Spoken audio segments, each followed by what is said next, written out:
Okay, good morning, ladies. I want to thank our sponsors for this morning's Emunah Shir. Abigail Alper in loving memory of her daughter Rachalaya Bas Chaim, and Kara Zimmerman and Susan Baker in memory of their beloved mother Sidel Sher. Thank you so much for your sponsorship. Okay, we continue. Actually, we are concluding today. The Nesiva Shalom, Slonim Rebbe's Yisodi HaTorah, his Maimer Hay, which is on Dvekus, the concept of how to cling to God, how to feel Hashem's presence in our lives all the time. And we're on Os Zayin, on page Samach Zayin, and we'll Mirz Hashem finish up today. Regarding everything that we've established, right? We've spent several weeks, maybe months on this. But the Slonim Rebbe has been developing many different means of connecting to, clinging to Hashem. Whether it's by emulating Hashem, imitation is the greatest form of flattery. You connect yourself to someone else when you imitate them. Whether it is by coming close to those closest to Hashem. Right? We talked about clinging to those who are great Talmidei Chachamim, Tzadikim, Tzidkanios. That when you cling to those who are close to Hashem, then you too, by extension, feel connected. We talked about Shabbos. Shabbos is a day of Dvekus. We talked about, the Slonim Rebbe provided all of these different suggestions of how one can work on growing their sense of Dvekus. So Shezeh kol tachlos haTorah v'amitzvah sheyehudi yadavok b'Hashem. And he concludes this section by reminding us the way he began. That really this is the tachlis, this is the goal of all of life. The goal of all of life is to cling to feel the connection with, to feel the presence of the Almighty in our lives. That's the purpose of it all. To be in a relationship. To be in a close and meaningful relationship with Hashem. And if you were looking for one unifying theme, we have Taryag, we have 613 mitzvos, we have rules and regulations that guide our day from when we wake up till we fall asleep. And if you're looking for one uniting theme to all of Torah and mitzvos, it is to propel and to support a life of Dvekas B'Hashem. Right? Every single mitzvah is to be mindful, to be conscientious, to feel connected with, to rely on, to depend on Hashem. In Ruchnius and in Gashmius, whether it is realizing that the roof over our home, and the car in our driveway, and the food in our mouth, and the health and the capacity to see and to hear and to walk, whether to recognize, to feel a sense of Dvekas through our physical being, or Baruchnius, or spiritually, in davening and in learning and in chesed and tzedakah.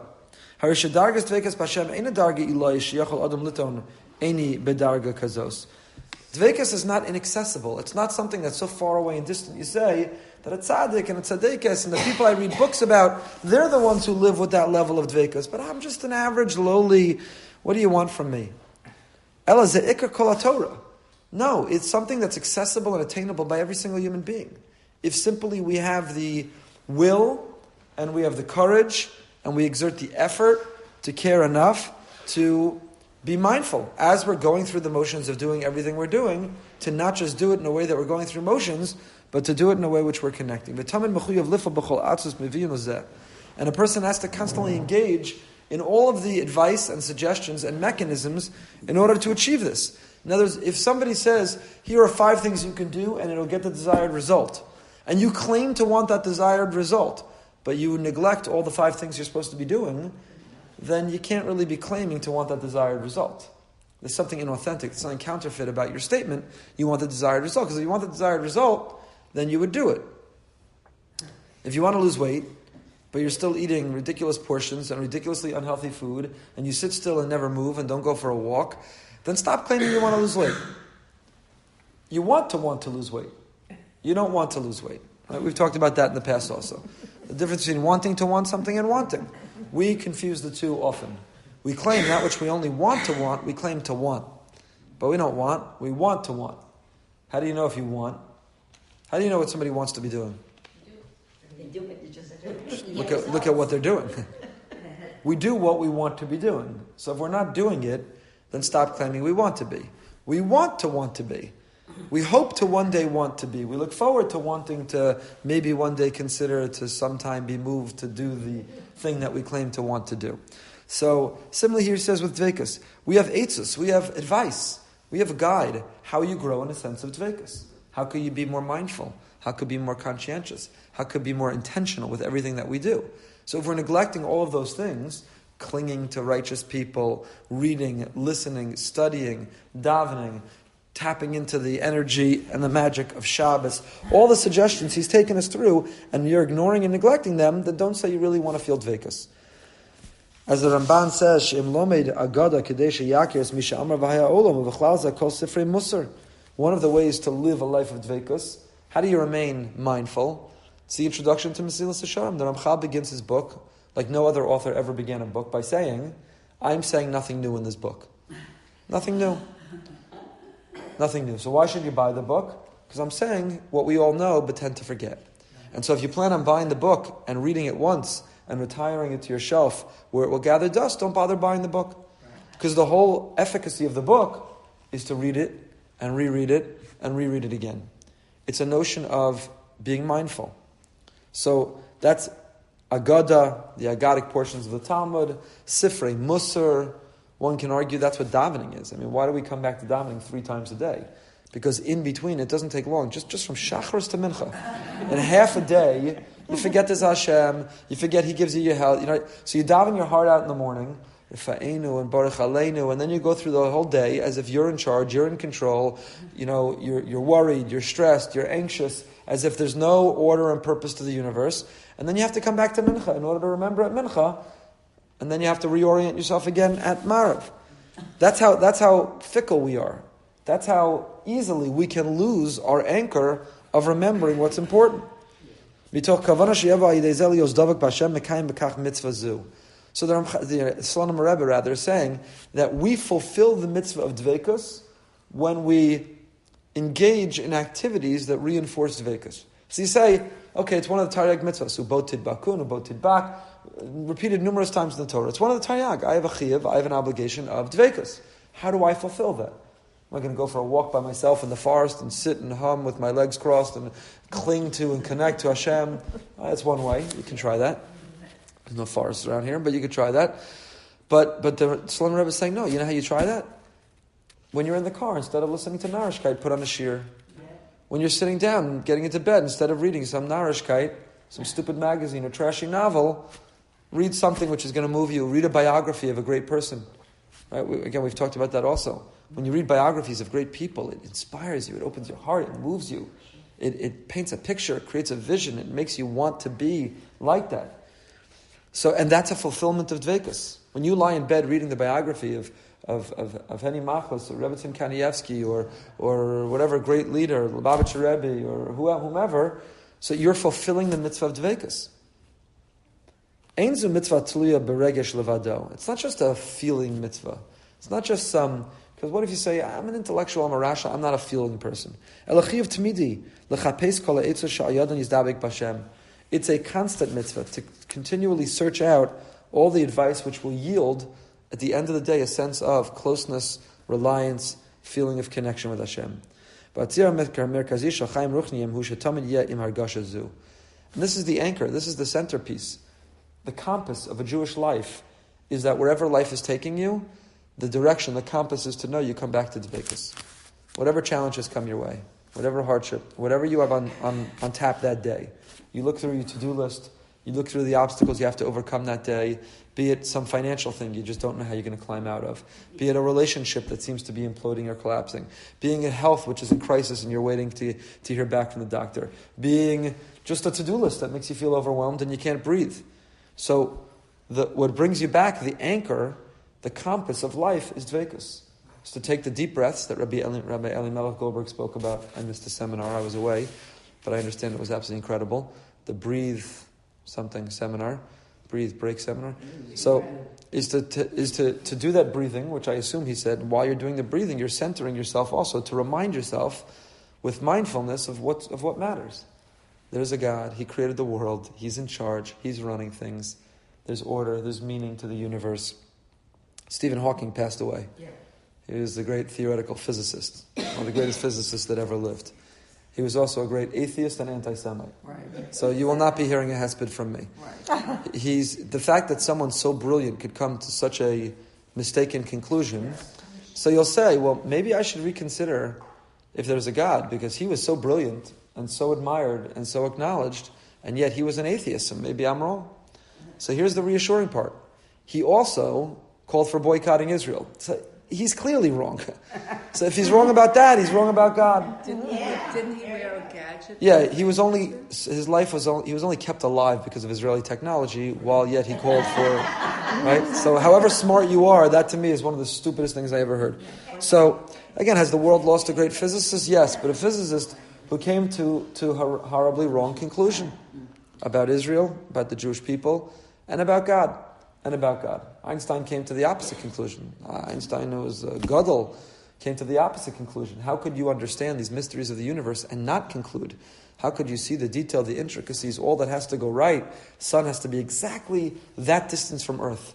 If we're a little bit closer, we'd all burn up. If we're a fraction further, we'd freeze over and die. Just everything about the universe, everything about the world. So, is this physicist Jewish? Stephen Hawking? No. Well, that's the difference No. between him and Einstein. It could be, although there's many non-Jews who are God-fearing, and there are many Jews, unfortunately, who are atheists. So, not necessarily.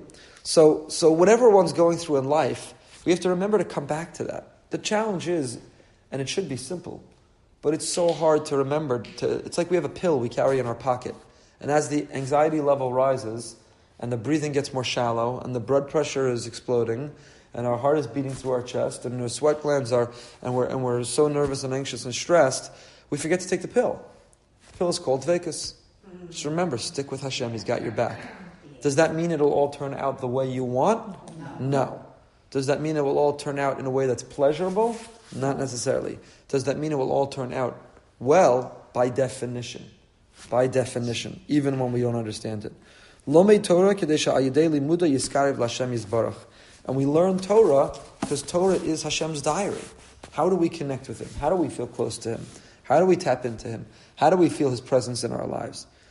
Mekayim kol mitzvos. You know, when you read that biography, you'll find yourself, whatever biography you're reading in life, you'll find yourself going around telling people, did you know about so-and-so, that they did so-and-so? Did you know that at age this, and age that?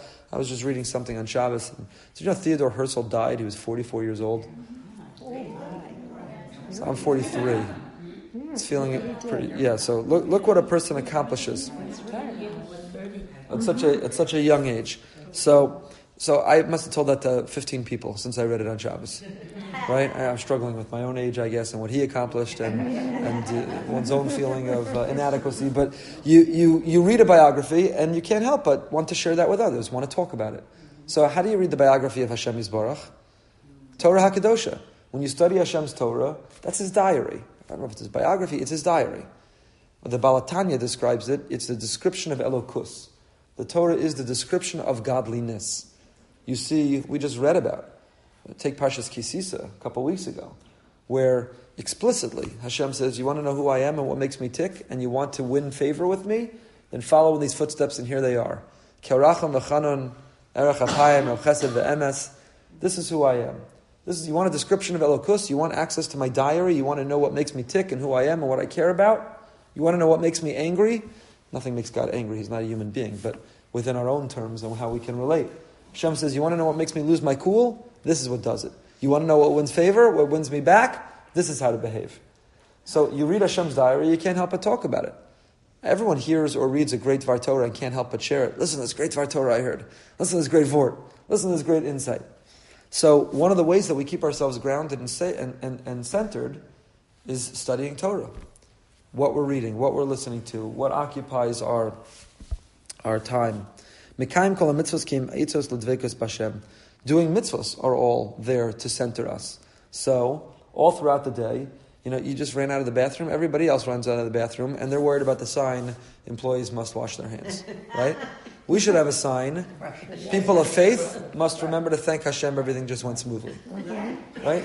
Until it doesn't. So whether it's having just gone to the bathroom, whether it's before you eat or after you eat, whether it's a reminder to daven, or whether it's special mitzvahs of the time, the daled minim or the shofar or the menorah, or cleaning the house for Pesach. Take that example. One can go through the exercise of cleaning the house with Pesach with misery and frustration and resentment and anger and bitterness. I once wrote an article, supposed to have bitter herbs, not bitter people, about how we over-clean and we're doing too much. But one can go through it that way, or you can go through it And the search for chametz within your home is a search for the chametz within your heart. And as you're cleaning out your children's rooms, instead of being furious about all the wrappers you found under the bed, of the food, and the drawer, and the candies in the pockets, you're thinking about your own children and their neshama and the chametz in their lives and in their heart, and what you're cleaning out, and what you hope and you wish and you dream and you aspire for them, and how you want them to do it with you because they have to take personal responsibility for the physical chametz and for the spiritual chametz in their lives. And that's the search for chametz, is a search for... Chametz represents the Yetzer Hara, and represents arrogance, and it represents temptation, it represents 1,000,001 different things. So it's all the attitude that we bring. Right? We talked about it a couple weeks ago, that we imbue the potato kugel and the challah with either the energy of misery or the energy of kedusha, of Shabbos, and the same is true with everything. So mitzvahs are eitzos l'dveikus b'Hashem. Every mitzvah is a pathway to feel a dveikus with Hashem. You could have Jewish music or a shir playing while you're cleaning for chametz, cleaning for Pesach, and you're cleaning with a joy because you're imagining your home becoming pure. You're purging all of the negative influence and negative energy. You're trying to reset and restore each member of your family and yourself to be on the path of being the best version of ourselves. I mean, there's such positive thinking that, and I don't do the cleaning for chametz, so it's easy for me to say. Although I do plenty of Pesach preparation too, more than most men in my own way. But again, it's a notion of intentionality to everything that we're doing. You could shake the lulav and esrog and be, I just want to avoid hitting the guy in front of me in the back of the head. You could shake the lulav and esrog and be thinking about the deeper meaning of what it represents. Every mitzvah is an invitation to dveikus. It's an opportunity to connect. Just like lahavdil, in human relationships, every request that one party makes of the other is an invitation to feel closer. And if you don't do it, then you feel distanced. Or if you do it, but you do it begrudgingly, then what was the point of doing it? So if I say to you, could you pick this up, or could you take out the garbage, or do you mind helping me with this thing, or can I talk to you right now, or can you make me time? If you say no, for sure it yields a greater sense of distance.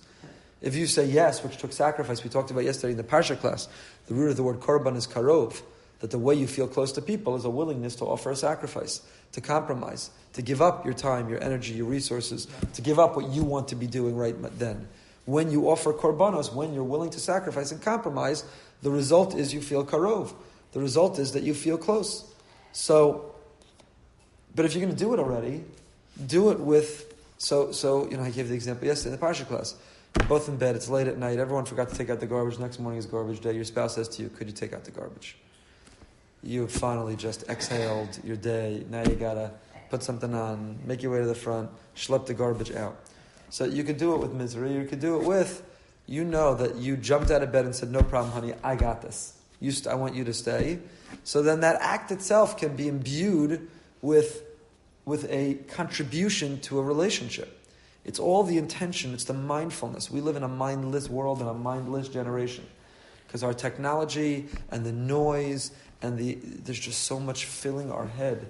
Social media, the news cycle, the worry, the anxiety, the space to have the clarity to bring intention to everything that we do. It's literally killing us. I mean, if you look at the studies and you see the health impact of a lack of mindfulness, it's literally killing us. The whole rhythm of the Jewish calendar. The rhythm of the Jewish calendar is invitations to cling to Hashem. That's what it is. So, Shabbos. Shabbos is every single Shabbos. Shabbos is the Jewish answer, renewable energy. Disconnect in order to connect. What was it last week? Penny sent me an article. What was it, last Friday? Yeah. It was designated as Disconnection Day or something. I don't remember. National whatever day. But the world is learning that if we don't disconnect, then we're going to die. So every Shabbos we disconnect in order to reconnect. Reconnect and reorient to that which matters and to that which is important. So Shabbos is a rhythm, right? Just 6 days. Just battle through for 6 days. And the seventh day you get to reconnect, re-energize. Every Yontif, the Yom Tovim are called Shalosh Regalim. It means a legs to stand on. It supports us. The fact that we look forward to the next regel, or we're supposed to look forward to the next regel, is because that regel, friends, family, experience, the Seder, the Yontif, the Pesach, As much as we love to complain about the matzah, but the change in the home and the feeling of resetting and renewing. But the word regel also comes from the word hergel, which means a habit, a pattern. The Chalban says, Chaim Cohen says, that the Shalosh Regalim are how we break the hergel. Right? Inertia starts to carry us through the year. The momentum carries us through the year. I can't tell you the difference between March or February or January or December. It's all one big blur. All I know is every day I woke up, tried to earn a living, get the kids to school, keep everyone healthy, pay the bills, make it to the end of the day, start again the next day. Right? That's for some others. It's wake up, get to all my doctor's appointments, get to the end of the day, be able to walk across the room on my own 2 feet, fill my prescriptions, whatever. So everyone, depending on where you are in life, but we have different sets of momentum and inertia and schedules, and they all blend together. I can't tell the difference between the beginning of the week and the end of the week, this week from the last week, this month from the last month, and the next thing I know, 10 years have gone by, and I don't even remember a difference in those 10 years. That's a miserable life. There's a great quote, I forgot who the author was, but don't live the same year 70 times and call it a life. Right? That it's just, so for us, it's just these years blend together, you know? What changes is what we see in the mirror, but everything else seems to blend together. So the Shalosh Regalim, he says, are to break that sense of hergel, break the habit, break the rote, break the ritual, and get a fresh start, new. I forgot which gadol I recently read about, who every year would buy himself a new siddur. A new siddur. Not a new siddur of the same Art Scroll, RCA siddur, just a new one, but meaning a new siddur. Because the type on the page, and the font size, and the layout, and the cover, it just would feel different. And that brings a new, okay, I'm reading something new, I'm turning different pages, it's a different size, it's new. We do that sometimes when we're miserable. We have a new look, a new haircut, new hair color, neither apply to me, but a new whatever, new clothing, a new shopping, a new look, right? Right? Why? Because we're trying to break out. We break out of feeling depressed or down, and break out, it's new. So some do that with a new siddur, some do it with a new shaitel, some do it with a new face, new car, some do it with a new relationship, some do it with new whatever. One of my friends from Israel said, don't daven from the same siddur every day. It doesn't necessarily have to be a new siddur, but right. a different siddur that you have in the house. Keep different siddurim and mix it up.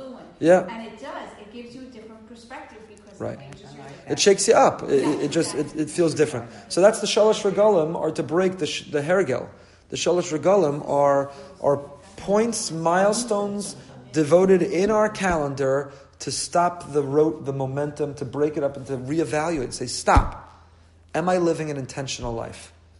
Am I using the time the way I want to be using my time? HaChodesh Hazeh Lachem. This week is Parshas HaChodesh. Time.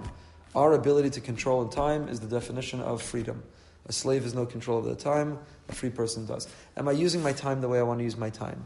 Are my relationships where I want my relationships? How is my health? We talked about the Maharal, the 3 spheres of relationships, Ben Adam L'Makom, Ben Adam L'Chavera, Ben Adam L'Atzmo, between me and God, between me and man, between me and myself. The most neglected is the one between me and myself. How's my relationship between me and myself? How's my emotional health, my physical health, my spiritual health? How am I doing? Not in an egocentric, narcissistic, how am I, and the world asked about me, but how am I, because if I want to be better for the world, then I have to be better for the world. I have to be better for myself. Right? The greatest asset you have to contribute to the world is yourself. And if you don't take care of it, doesn't matter what other contributions you're making, you can't give to the world the way you want. So Shabbos, HaChagim, Azmanim, Maracha, Achasema. They're all part of one schedule, one theme, one rhythm. There's Zmanim Misugalim, they're dedicated times, Lehistabik, Bahem El Habori Yisparach. Each one brings its own theme, but all of them have in common reconnecting. Betar Midosov Bebechinas Mahu Nekro Racham Avataracham. Misrachik Mikina Taiva V'Kavod. So you know what? I'm too envious. I've been pursuing honor. I really need to reinvent myself. Ki marchikim umafridim osom me'abori yisbarach. Why? Why am I trying to get away from envy, honor, and desire? First of all, they ruin my relationships, but they also ruin my relationship with Hashem. If I'm pursuing honor, I'm not giving honor to God. If I'm giving in my temptations, I'm not prioritizing my life by what Hashem wants me to be doing. And if I'm living a life of envy of others, I don't believe Hashem has really given me what I need. Any sense of self, the anochios, that I exist, that I am independent, that the ego is the biggest obstacle to any relationship with others and with Hashem. Misgaber al kol taiva lo miyiras ha'onesh, elo miyirash yisur achik me'abori yisbarach. The reason that you should be able to overcome your taiva is not because you have fear of the consequence. It's not worry that lightning's going to strike or bad things are going to happen. That shouldn't be why.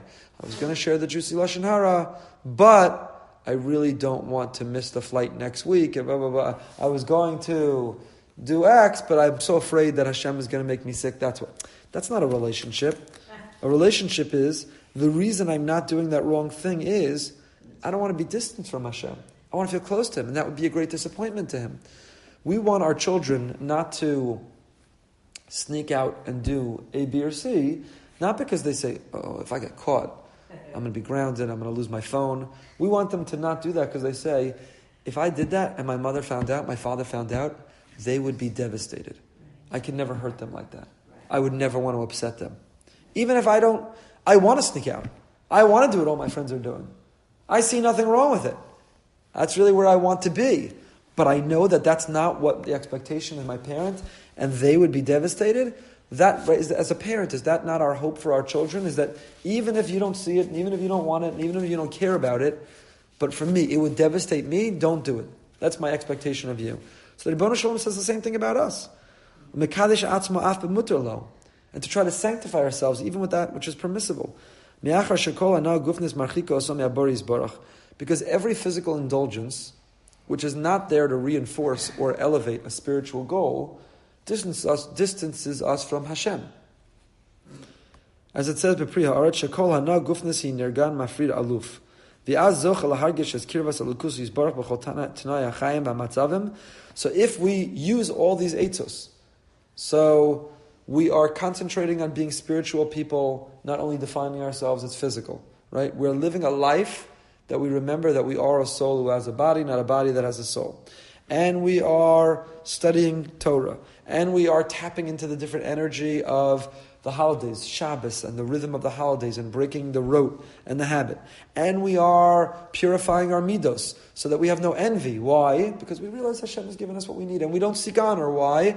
Because Hashem is the one who deserves all the honor. What am I? I would be nothing without Him. And if we're doing all these things, what's the result? We feel close to Hashem. When I sit in the darkness, Hashem is the light for me. Even when I walk through the valley of the shadow of death, lo ira ra, I will fear no evil. Why? Ki ata imadi. You're right there with me. No matter what's going on in my life, no matter what I'm facing, no matter what hardship, no matter what challenge, you're right there with me. So believing in Hashem, a life of emunah, bitachon, dveikus, does not mean you'll never find yourself in Gates Almavas, in the valley of the shadow of death. It doesn't mean that you don't suffer any challenges or hardship. Of course we all do, that's part of the world, it's the way the world operates and works. But it means that kiata imadi. But what determines if Hashem is with you? Not Him. We all wait for that. Hashem, show me a sign you're here. Hashem, why can't I feel your presence in my life? Kiata imadi, that you are with me, is up to us. When we live with that mindfulness, that intention, when we live with that feeling. And even in the moments where this is not an actual feeling, a tangible feeling that Hashem is in the room, Hashem is with me, lahargish as kirvaso yisbarach, ki lo kol ha'itim shavim bebechinas v'achiyas ratzo v'shov. Because you're not always going to be on that spiritual high. You won't always have that intention, that intense feeling. Gam az margish lekol ha'pachos tzimaon lahargashas kirvas alakusa yisbarach. And here he's ending our section with an incredibly important insight. And it's actually the way we began today. Even when you don't feel Hashem there, want to feel Hashem there. Yeah. Even when you're struggling with your amunah and bitachon, even when you're struggling with your dveikus, you're going through something where it's hard to feel His presence, you something has occurred in your life, or just stam, you're in a rut and it's hard to feel on fire. If you want to hope to be back, then maintain the want to want. When you give up the want to even want, when you don't even aspire to a life of dveikus, a life of emunah and bitachon, then you're in trouble. K'mo shematzina b'tehillah mizmor David b'yosef b'midbar Yehuda. Keli ata ashacharecha tzama lecha nafshi kama lecha besari be'eretz tziyah v'ayev b'limayim.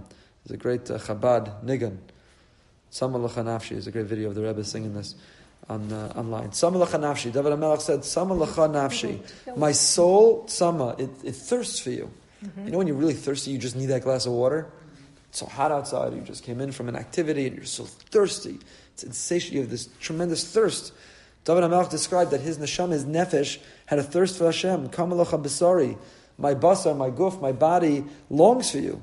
Bi'eretz tzia v'ayev b'li mayim. In a land that's barren, tired, with no water.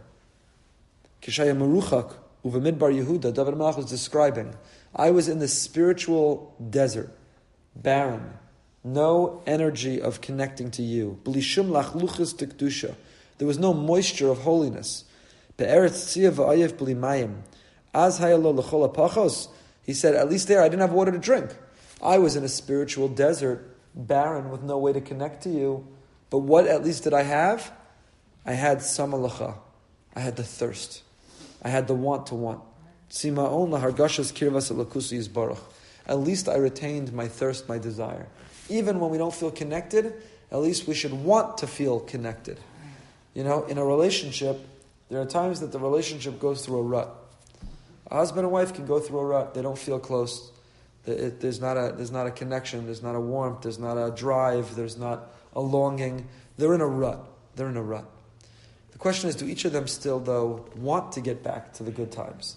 Even if they're in the rut and even if they don't know how, but is there the longing, is there the ambition to want to connect? Because if they've disconnected to the point that the relationship is just now indifferent, psychologists will tell you that indifference in a relationship is the kiss of death. If there's fighting, at least there's passion. if there's indifference, it's the kiss of death.